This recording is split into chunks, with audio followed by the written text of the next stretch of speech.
Hello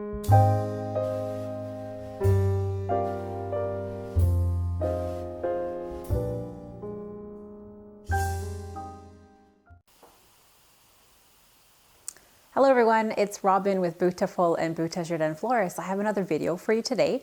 I don't have any flower arranging tips or a demonstration for you, but what I do have is information that I think is very valuable if you're looking into wedding flowers and pricing and you're concerned about costs.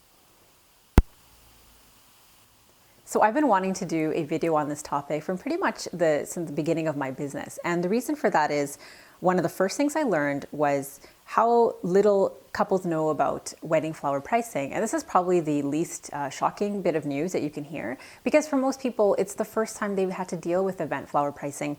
They may have maybe occasionally in the past picked up a bouquet of flowers for their mom's birthday or for someone's house as a housewarming gift, but it's the first time they're dealing with centerpieces and head table arrangements and ceremony pieces. So it's a lot of new information all at once. So the other thing I noticed is, and this is a good thing, is most couples have at the very least a vague idea that certain flowers are more expensive than other flowers. And that's good. They may not know what those price differences are, but they know that the flowers you choose can make a difference to the price. What a lot of people don't know, and that can make a really big difference in price, is the choice of greens that you have in your arrangement and whether you use fillers or not. Those can surprisingly make just as much a difference on the cost of the arrangement as the flowers themselves. To really drive this point home, I made two arrangements that are very similar in size and overall style. They're both made in a 5-inch cube vase, and they're both about 12 inches across. The arrangement on your left is 12 white Tibet roses, which, as an aside, is my favorite white rose variety. Look at how big it opens up. So it's 12 white roses and half a bunch of eucalyptus gunny. The arrangement on your right is also 12 roses, but it's, instead of the gunny, it's half a bunch of dusty miller, so 5 stems of dusty miller, that's the green here, about 10 stems of snowberry, and there's wax in here. It's hard to gauge just how much I use. I'd say less than a fifth of a bunch, so about 15 to 20% of one bunch of wax. So one of these arrangements is more expensive than the other one, and I think most of you watching along at home can figure out which one it is. It is the one on your right, the one with the grayish dusty miller in it. But what I think will surprise a lot of you is just how much more expensive this one is. Another reason that I wanted to do this video was, so I go on the wedding planning forums and I read the wedding planning advice, and one of the more pervasive beliefs out there is that the word wedding doubles the cost of anything. And I can't speak to the other industries. I can't speak to their pricing and the reasoning behind it, but I can speak to floristry because that's the industry I work in. And one of the reasons, if you read articles by florists that explain pricing, a lot of the reasons will go into the labor and how much more labor intensive wedding flowers are. And all of that is true, but that's not what I'm going to talk about today. I'm going to talk cold, hard numbers that just have to do with the cost of the flowers themselves. And we're not even going to talk about the markup and any labor. It's just the cost to the florist before anything is adjusted for the customer. The arrangement on your left, in terms of the cost to make it, is $17.55. So just to be clear, I haven't factored in any labor cost. $17.55 is not the retail value. It's not the marked up value. It is the cost. It's what I paid my supplier for the flowers and greens. It's the wholesale cost of the materials involved. By the way, I'm not counting the vase, just the organic materials. For the arrangement on your right, the cost that I paid to make the arrangement, not including my labor, it's just the wholesale cost of the flowers and the greens and the fillers, was $32.70. So from $17.55 to $32.70, we're almost doubling the price. And I chose that price difference on purpose because of that pervasive belief that the word wedding doubles the cost of anything.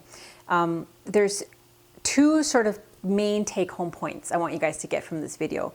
If you're at any point in the planning process for your wedding flowers. And the first one is, just like flowers can differ in price greatly, so a lot of people know orchids are more expensive, callas are often more expensive, greens can vary so much in their value. So Dusty Miller, this grayish green, or the grayish colored green here, is like the Chanel of greens. It is pretty much only used in wedding work because it is so expensive. And in this case, it's about double the price of the eucalyptus. So the greens you like and you choose can have such an influence on the final price as much as the rose or the flowers themselves, the main flowers. So that's the first point. Greens can be super expensive and they differ a lot in price. The second point is fillers are expensive. When we talk in English, we use the word filler to mean something of a lower value that bulks up an arrange or bulks up anything and brings down the overall price. In floristry, that's not what a filler is. A filler is something that adds texture. Sometimes the fillers are more expensive than the flowers themselves, and that's true of something like wax flower. Symphoria carpus, which is a snowberry, is quite expensive. Silver brunia, if you've been looking at Pinterest images, they're those little gray balls, like little berries. They're so expensive. They're kind of like the berry equivalent of Dusty Miller. Again, stuff that pretty much only gets used in wedding work because it complements blush shades so well. So textures in floristry, fillers are expensive because they add texture, they add to the price, but as you'll notice between these two arrangements, they do not affect necessarily the overall size. So just the two things, the wax and the berries, contributed almost $10 to the wholesale value of this, which was $32.70. So about $10 was just the fillers. It didn't make it much bigger, but it made it a lot more expensive looking and a lot more lush. And it's pretty much the look that you're gonna see pretty much all over the wedding blogs right now. So that's the second message. Fillers are expensive. If you're loving those, and whether it's a table arrangement or a bridal bouquet, those highly textured arrangements with lots of little flowers in there, it's like a million different types of flowers, they are expensive. They're going to be one of the most expensive pieces that you're quoted.